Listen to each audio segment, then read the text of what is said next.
ആത്മാവേ എന്നിൽ വന്നു നിറയണമേ.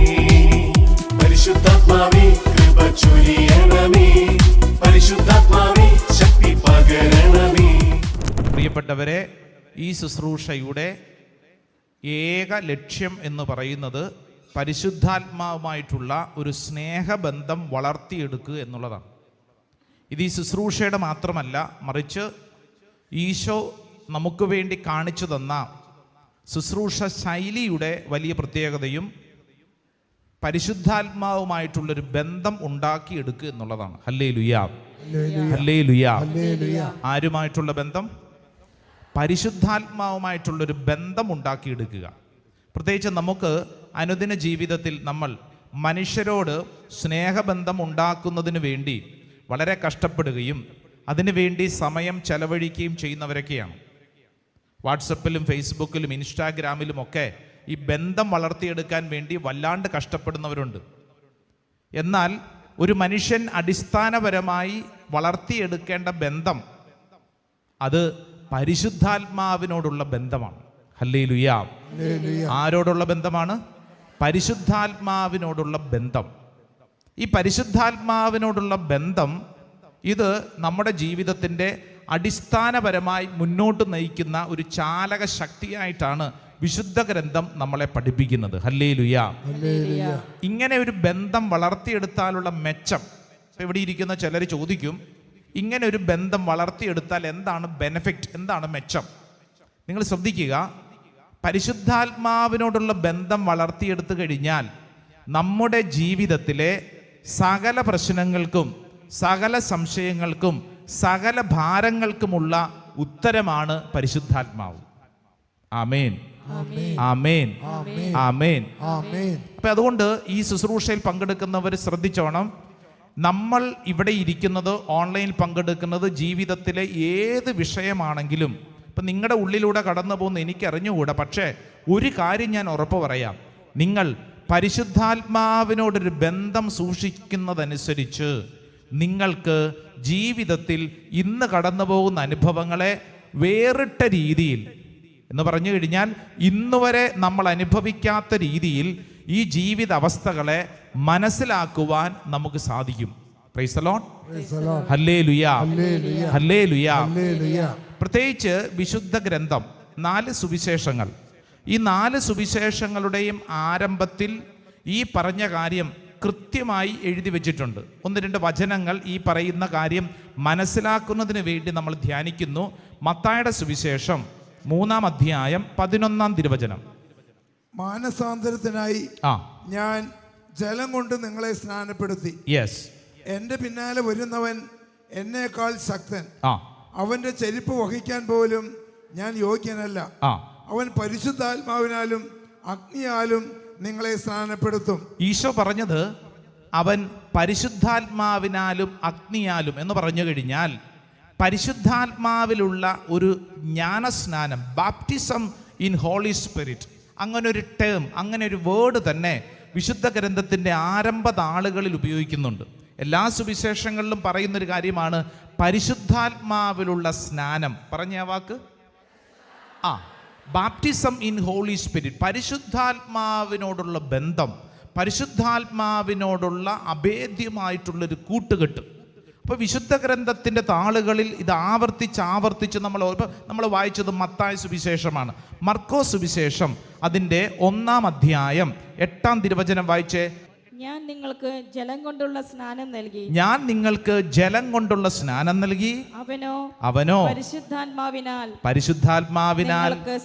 നിങ്ങൾക്ക് സ്നാനം നൽകും. കണ്ടോ, മർക്കോസ് സുവിശേഷകൻ ഉപയോഗിച്ചിരിക്കുന്ന വാക്കും അതുതന്നെയാണ്, നിങ്ങൾക്ക് പരിശുദ്ധാത്മാവിലൊരു സ്നാനം. അപ്പോൾ ഉൽപ്പത്തി പുസ്തകത്തിൻ്റെ ആരംഭം മുതൽ നമുക്ക് ഈ ഭൂമിയിൽ എങ്ങനെ ജീവിക്കണമെന്നുള്ള ജീവിത രീതിയെക്കുറിച്ച് പഠിപ്പിക്കുമ്പോൾ, പുതിയ നിയമത്തിലേക്ക് എത്തുമ്പോൾ ഈശോ നമുക്ക് നൽകുന്ന ഒരേ ഒരു കാര്യം, നിന്റെ ജീവിതത്തിൽ നീ എന്നും ശ്രദ്ധിക്കേണ്ടത് ഈ പരിശുദ്ധാത്മാവിനോടുള്ള അഭേദ്യമായിട്ടുള്ളൊരു ബന്ധമാണ്. Hallelujah, hallelujah, hallelujah. ലൂക്കാ സുവിശേഷം അതിൻ്റെ 3-ാം അധ്യായം 16-ാം തിരുവചനം എന്നെടുത്തേ. യോഹന്നാൻ അവരോട് പറഞ്ഞു, ഞാൻ ജലം കൊണ്ട് സ്നാനം നൽകുന്നു, ഞാൻ ജലം കൊണ്ട് സ്നാനം നൽകുന്നു, എന്നാൽ എന്നേക്കാൾ ശക്തനായ ഒരുവൻ വരുന്നു, അവന്റെ ചെരുപ്പിന്റെ കെട്ടഴിക്കാൻ പോലും ഞാൻ യോഗ്യനല്ല. അവൻ പരിശുദ്ധാത്മാവിനാലും അഗ്നിയാലും നിങ്ങൾക്ക് സ്നാനം നൽകും. കണ്ടോ, ലൂക്കാസ് സുവിശേഷകനും പറയുന്നത് അവൻ പരിശുദ്ധാത്മാവിനാൽ നിങ്ങൾക്ക് സ്നാനം നൽകും. സോ നമ്മുടെ ഫോക്കസ് എന്ന് പറയുന്നത് കൃത്യം വ്യക്തമാണ്, പരിശുദ്ധാത്മാവിനോടുള്ള അഭേദ്യമായ ബന്ധം. യോഹന്നാന്റെ സുവിശേഷം നോക്കിക്കേ, 4 സുവിശേഷങ്ങളാണ്. 4-ാമത്തെ സുവിശേഷം saint John's gospel chapter 1 verse 33, 1-ാം അധ്യായം 33-ാം തിരുവചനം 1:33. ഞാൻ അവനെ അറിഞ്ഞിരുന്നില്ല, എന്നാൽ ജലം കൊണ്ട് സ്നാനം നൽകാൻ എന്നെ അയച്ചവൻ എന്നോട് പറഞ്ഞിരുന്നു, ആത്മാവ് ഇറങ്ങി വന്ന് ആരുടെ മേൽ ആവസിക്കുന്നത് നീ കാണുന്നുവോ, അവനാണ് പരിശുദ്ധാത്മാവ് കൊണ്ട് സ്നാനം നൽകുന്നവൻ. ഹല്ലേലൂയാ. പരിശുദ്ധാത്മാവിലുള്ള സ്നാനം. അപ്പൊ എന്റെ പ്രിയപ്പെട്ടവരെ, നമ്മൾ ശ്രദ്ധിക്കേണ്ട കാര്യം, ഈ ഭൂമിയിൽ ഒരു മനുഷ്യന്റെ ജീവിത ലക്ഷ്യം എന്ന് പറയുന്നത് വിശുദ്ധ ഗ്രന്ഥം പറയാണ് പരിശുദ്ധാത്മാവിനോടുള്ള അഭേദ്യമായിട്ടുള്ള ബന്ധം. ആമേൻ, ആമേൻ. ഈ പരിശുദ്ധാത്മാവിനോടുള്ള അഭേദ്യം, അതുകൊണ്ടാണ് ഈശോ അവസാനമായിട്ട് പറഞ്ഞു പോയ ഏക കാര്യം അതെന്തുവാ? ഈശോ അവസാനമായിട്ട് പറഞ്ഞിട്ട് എന്തും പറഞ്ഞിട്ടാ പോയത്? ഒരൊറ്റ കാര്യം പറഞ്ഞുള്ളൂ. എന്താ പറഞ്ഞേ? നിങ്ങൾ അത്ഭുതങ്ങൾ ചെയ്യും, അടയാളങ്ങൾ ചെയ്യും, അതൊന്നുമല്ല. ഈശോ അവസാനമായിട്ട് പറഞ്ഞ കാര്യം പറ അറിയാം. സഹായകനെ നൽകും. കറക്റ്റാണ്. എന്നാലും കൃത്യം വചനം പറ. ഈശോ അവസാനമായിട്ട് പറഞ്ഞ കാര്യം, എന്നിൽ നിന്ന് നിങ്ങൾ കേട്ട പിതാവിന്റെ വാഗ്ദാനം കാത്തിരിക്കുവിൻ. അത് കഴിഞ്ഞ് ഈശോ പിന്നെ എന്തൊക്കെ പറഞ്ഞു? ഈശോ അവസാനം പറഞ്ഞ കാര്യം ദൈവമേ, അപ്പസ്തോല പ്രവർത്തനം 1:8, acts of the apostles chapter 1 verse 8, ഏതാ വചനം? എന്നാൽ പരിശുദ്ധാത്മാവ് നിങ്ങളുടെ മേൽ വന്നു കഴിയുമ്പോൾ നിങ്ങൾ ശക്തി പ്രാപിക്കും. ജെറുസലേമിലും യൂദയ മുഴുവനിലും സമരിയായിലും ഭൂമിയുടെ അതിർത്തികൾ വരെയും നിങ്ങൾ എനിക്ക് സാക്ഷികളായിരിക്കും ചെയ്യും. അടുത്ത വചനം ഒന്ന് വായിച്ചാൽ അത് മനസ്സിലാവും. ഒന്ന് വായിച്ച 9-ാം വചനം വായിച്ചേ. ഇത് പറഞ്ഞു കഴിഞ്ഞപ്പോൾ അവർ നോക്കി നിൽക്കെ അവൻ ഉന്നതങ്ങളിലേക്ക് സമ്മഹിക്കപ്പെട്ടു എന്ന് പറഞ്ഞു കഴിഞ്ഞാൽ ഈശോ പോയി. ആ പോകുന്നതിന് മുമ്പ് അവസാനം പറഞ്ഞ കാര്യം എന്തിനെ കുറിച്ചാ? പരിശുദ്ധാത്മാവ്. എടാ മക്കളെ, ദേ ഞാൻ പോവുക, ഇനി നിങ്ങൾക്ക് ചേർത്ത് പിടിക്കാൻ ഒന്നുണ്ട്, അതേതാ? പരിശുദ്ധാത്മാവ്.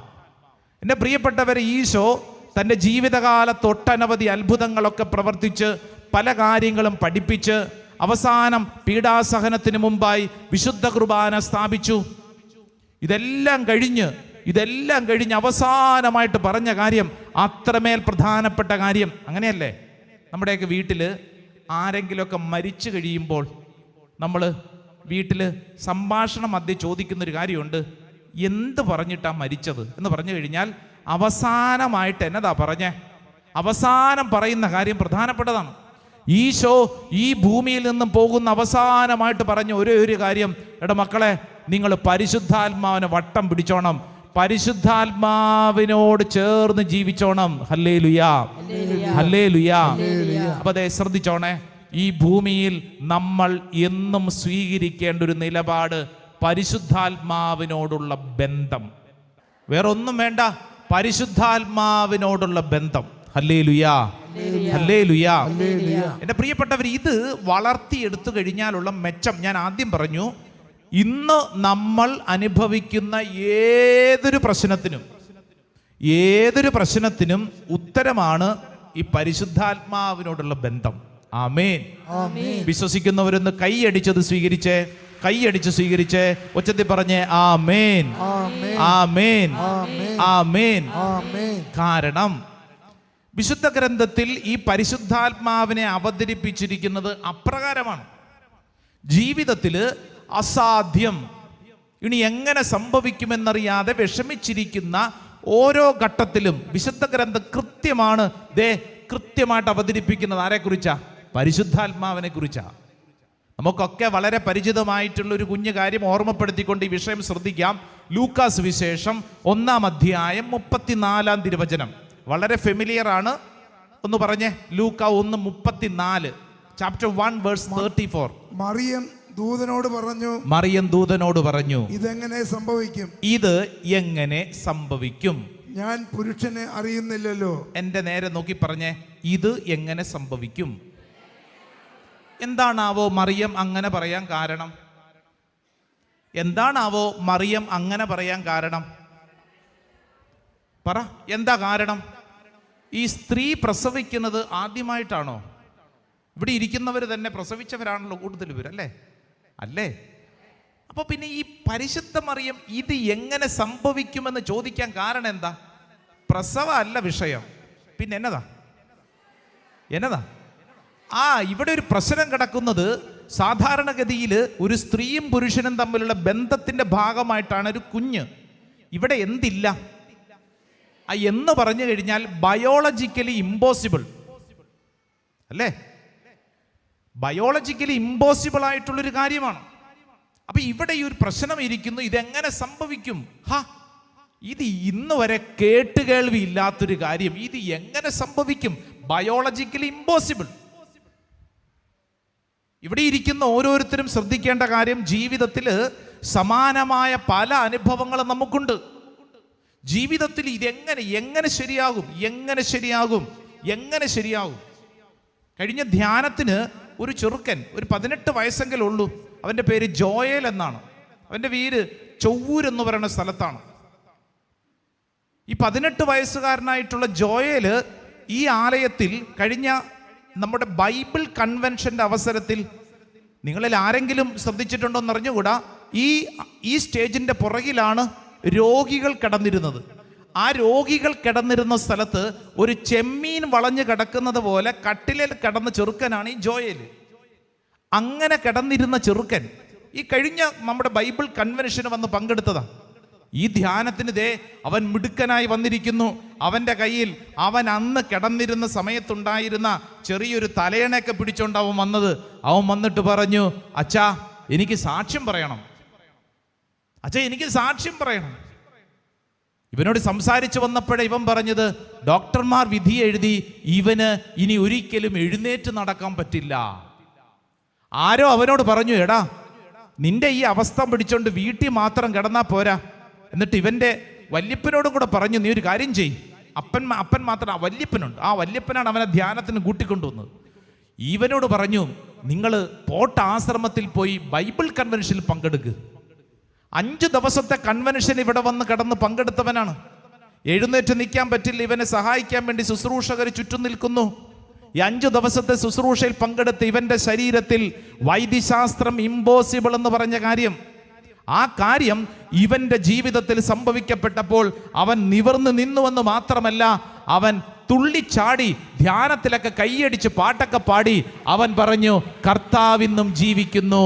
വിശ്വസിക്കുന്ന ഒരൊച്ചത്തിലൊന്ന് കൈയടിച്ചുകൊണ്ട് പറഞ്ഞേ ആമേൻ, ആമേൻ, ആമേൻ. ഇവിടെ ചോദ്യം, ബയോളജിക്കലി ഇമ്പോസിബിൾ, നമ്മുടെ ബുദ്ധിക്ക് മനസ്സിലാക്കാൻ പറ്റാത്ത കാര്യം. പരിശുദ്ധ മറിയം ചോദിക്കുന്ന ചോദ്യം, ഹൗ പോസിബിൾ, ഇത് എങ്ങനെ സംഭവിക്കും? എനിക്ക് മനസ്സിലാവുന്നില്ല. വിശുദ്ധ ഗ്രന്ഥം എടുത്ത് പരിശോധിച്ച് നോക്കിക്കേ.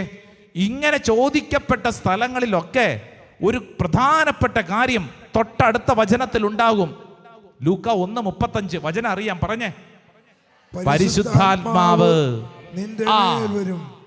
ബയോളജിക്കലി ഇമ്പോസിബിൾ ആയിട്ടുള്ളൊരു കാര്യം, പക്ഷേ പരിശുദ്ധാത്മാവ് നിന്റെ മേൽ വരുമ്പോൾ ഇറ്റ് ഈസ് പോസിബിൾ.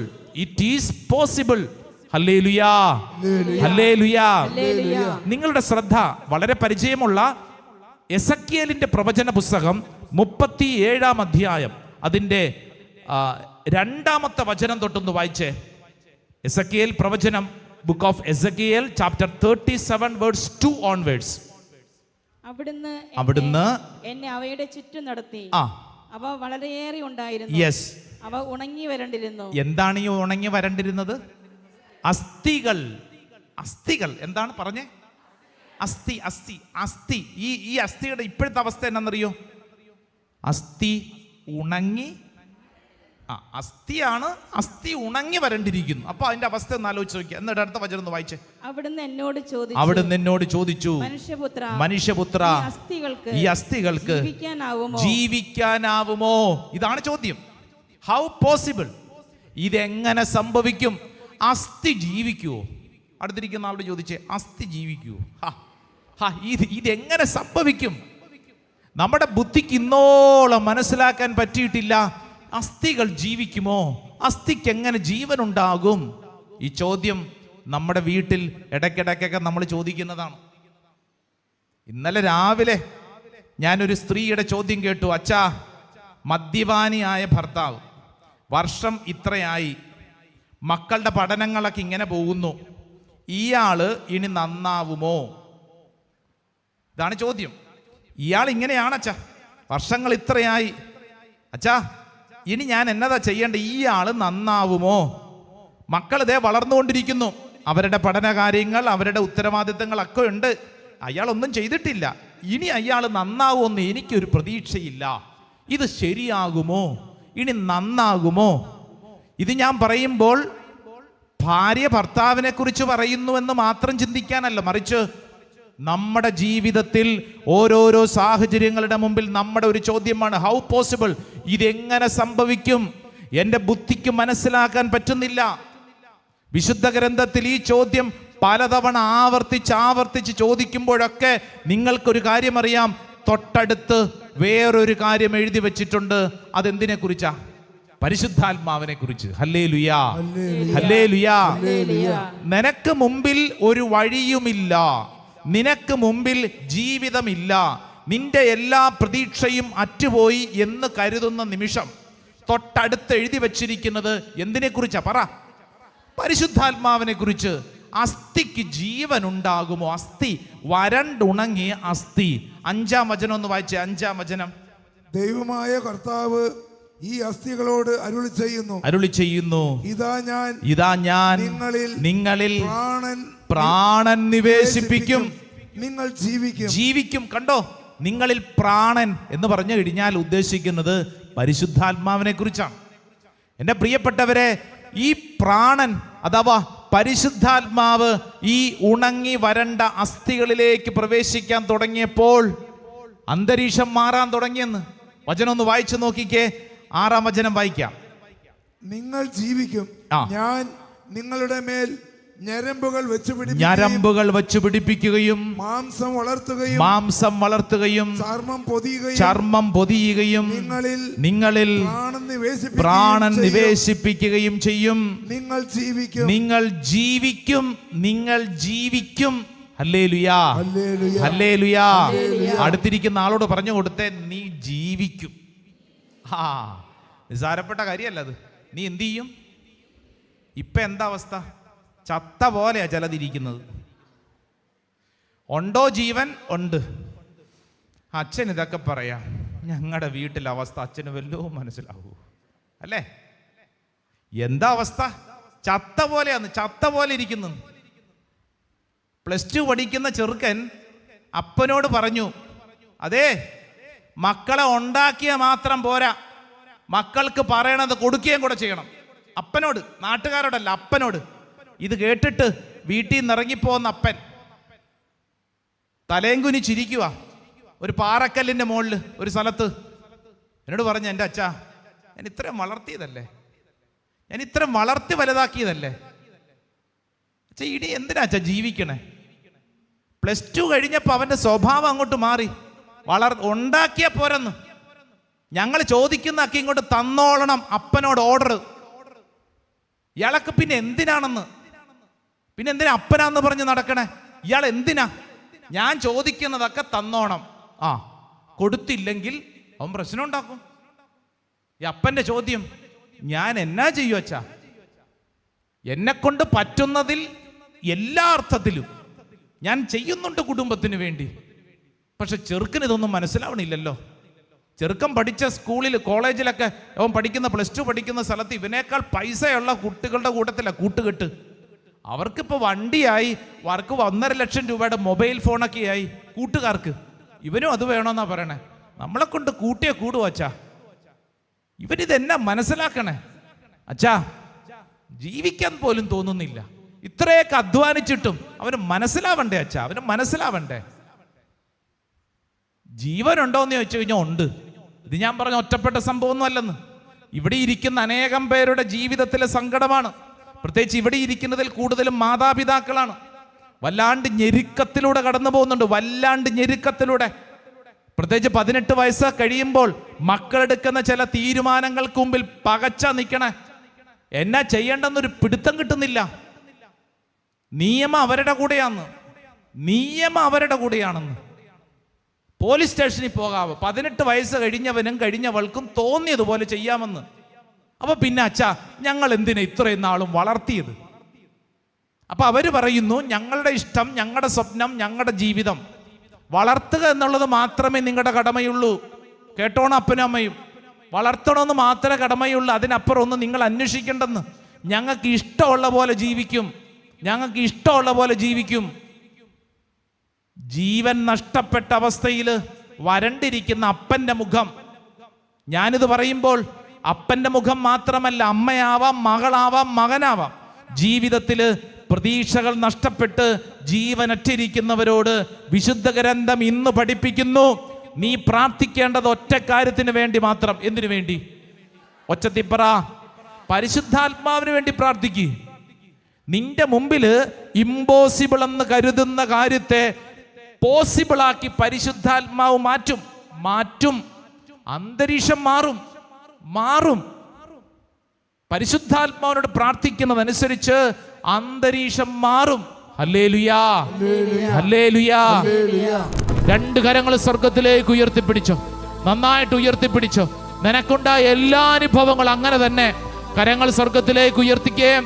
ഇനി ഒന്നും ചിന്തിക്കണ്ട. ഇനി നീ ആ കുറവിന്റെ നിറവിൽ പരിശുദ്ധാത്മാ പ്രവർത്തിക്കാൻ പോവാണ്. നിന്റെ സങ്കടത്തിന്റെ മുകളിൽ പരിശുദ്ധാത്മാവിനെ കാറ്റടിക്കാൻ പോവാണ്. ജീവിതത്തിൽ തകർന്നിരിഞ്ഞ ശിഷ്യന്മാരുടെ മേൽ കാറ്റടിച്ചതാണ് പന്തക്കുസ്ത. ഈ ശുശ്രൂഷ സമയത്ത് ഒരു പുതിയ പന്തക്കുസ്ത നിനക്ക് വേണ്ടി സ്വർഗം തുറക്കും. നിനക്ക് വേണ്ടി റൂഹാ എലോഹിം, സ്വർഗത്തിന്റെ ശക്തി ഇറങ്ങും. നീ എന്ത് ചെയ്യണമെന്നറിയോ? അതിനുവേണ്ടി ആഗ്രഹിക്കണം. 2 കരങ്ങൾ സ്വർഗത്തിലേക്ക് ഉയർത്തി എത്രത്തോളം ആഗ്രഹിക്കാമോ അത്രത്തോളം ആഗ്രഹം. പരിശുദ്ധാത്മാവേ വിളിക്കണം, വിളിക്കണം, വിളിക്കണം, വിളിക്കണം. പോരാ. ആത്മാവേ വിളിക്കണം, പരിശുദ്ധാത്മാവേ വിളിക്കണം, പരിശുദ്ധാത്മാവേ പോരാ, ശക്തിയോടെ. ആമേൻ. The mighty anointing സംഭവിക്കട്ടെ എല്ലാവരുടെ മേലും. പോരാ. ശരീരത്തിലേക്ക് അഭിഷേകം, നിന്റെ നിരാശയിലേക്ക് അഭിഷേകം, നിന്റെ ദുഃഖത്തിലേക്ക് അഭിഷേകം, ഓർത്തോർത്തുള്ള ദുഃഖത്തിലേക്ക് അഭിഷേകം. ദൈവത്തിന്റെ ശക്തി, പരിശുദ്ധാത്മ ശക്തി, അഗ്നിമാവുകളായി വളരുന്നു. ദൈവത്തിന്റെ ശക്തി. ആമേൻ, ആമേൻ, ആമേൻ. ദൈവത്തിന്റെ ശക്തി, പരിശുദ്ധാത്മ ശക്തി, അഗ്നിമാവുകളായി വളരുന്നു.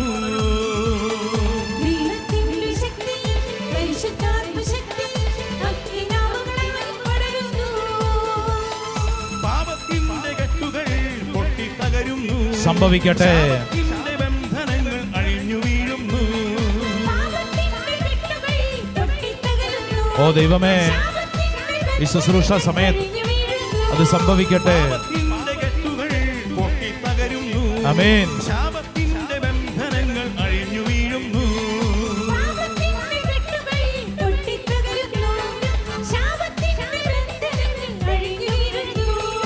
ഈ ജനത്തിന്റെ ഇടയിൽ ദൈവാത്മാവ് വരുമ്പോൾ മുട്ടുകളെല്ലാം ശക്തി പ്രാപിക്കും. ആമേൻ.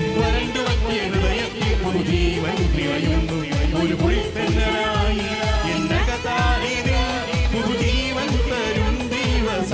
കരങ്ങൾ ഉയർത്തി കൈയടിച്ച്